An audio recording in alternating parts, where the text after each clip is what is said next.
Have you ever seen a building that took over 600 years to complete? Today, we're rediving into the incredible story of one of the world's most breathtaking architectural wonders, the Cologne Cathedral in Germany.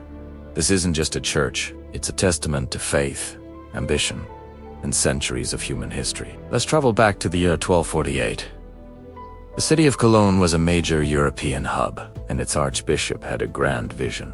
He wanted to build a new cathedral, one so magnificent it would surpass every other church in Christendom. Why?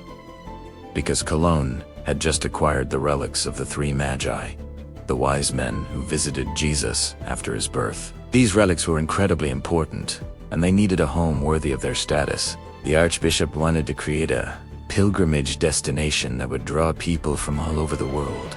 So, the foundation stone was laid, and construction began on a design inspired by the latest French Gothic style. Think soaring heights, massive stained glass windows, and delicate, ornate stonework.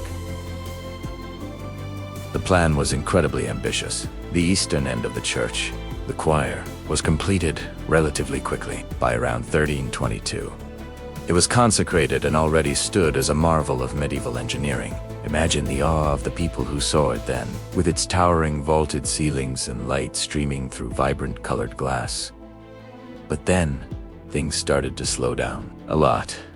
By the 15th century, funding began to dry up, and people's architectural tastes started to change. The Gothic style was falling out of fashion, replaced by the ideals of the Renaissance. Work on the cathedral ground to a halt. For nearly 300 years, the unfinished Cologne Cathedral stood as a strange landmark. The completed choir was attached to a half-finished south tower, on top of which sat a massive wooden crane. This crane became an iconic, almost permanent part of the Cologne skyline for centuries, a silent symbol of a dream put on hold. During this long pause, the world changed dramatically. The Protestant Reformation swept through Europe, altering the religious landscape. Wars were fought, and Cologne's own fortunes rose and fell. Yet, through it all, the unfinished cathedral remained, a sleeping giant waiting for its moment to reawaken.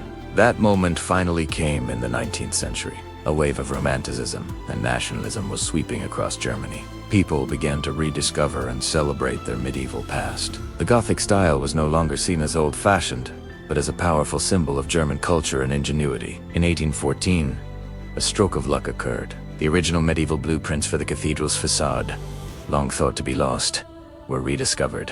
One half was found in Darmstadt, and the other half in Paris.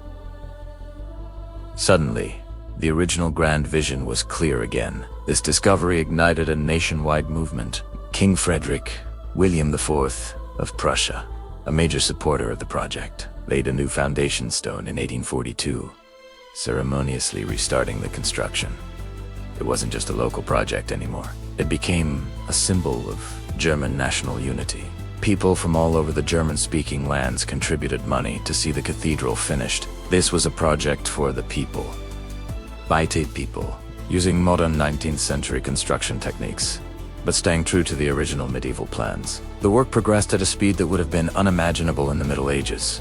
The two massive spires, which are the cathedral's most defining feature, began to climb towards the sky. Finally, on August 15th, 1880, over 632 years after the first stone was laid, the final stone was set in place. The Cologne Cathedral was officially complete. At 157 meters, or about 515 feet tall, it was the tallest building in the world at the time. A massive celebration was held, marking the fulfillment of a vision that had spanned more than 6 centuries. But the cathedral's story doesn't end there. Its greatest test was yet to come. World War II. Cologne was one of the most heavily bombed cities in Germany. The historic city center was almost completely flattened. Miraculously, amidst the devastation, the cathedral remained standing. It wasn't unscathed. Of course, it was hit by around 14 aerial bombs and numerous artillery shells. The vaulted ceilings in some sections collapsed, and the windows were shattered. But the main structure, those two colossal towers and the core of the building, held firm. Why did it survive when everything around it was destroyed? There are a few theories. Some say Allied bomber pilots used the iconic twin spires as a navigation landmark, and intentionally avoided hitting it directly. Others point to the sheer brilliance of its medieval design. The flying buttresses and ribbed vaults distributed the force of the blasts, preventing a total collapse. Whatever the reason, its survival was seen as a miracle, a symbol of hope and resilience for the German people in the aftermath of the war. After the war, a new, massive restoration effort began, one that, in a way, continues to this day. The cathedral is a living building.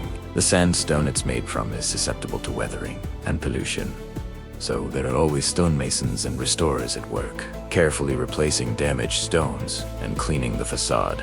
They are the modern-day successors to the medieval craftsmen who first dreamed of this incredible structure. Today, Cologne Cathedral is a UNESCO World Heritage Site, attracting around 6 million visitors a year. When you stand before it, you can't help but be overwhelmed by its sheer scale and intricate detail. Every sculpture, every window, tells a story. And when you step inside, the feeling is just as powerful.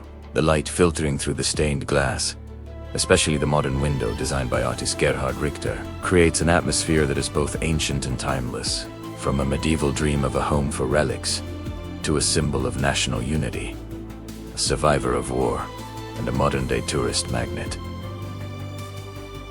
The Cologne Cathedral has been on an extraordinary journey. It's a powerful reminder that some things of great beauty and meaning take time, persistence, and the collective will of generations. It truly is one of humanity's greatest achievements. Thanks for joining me on this journey through history. If you enjoyed this video, don't forget to like, subscribe, and hit that notification bell so you don't miss our next adventure. See you next time.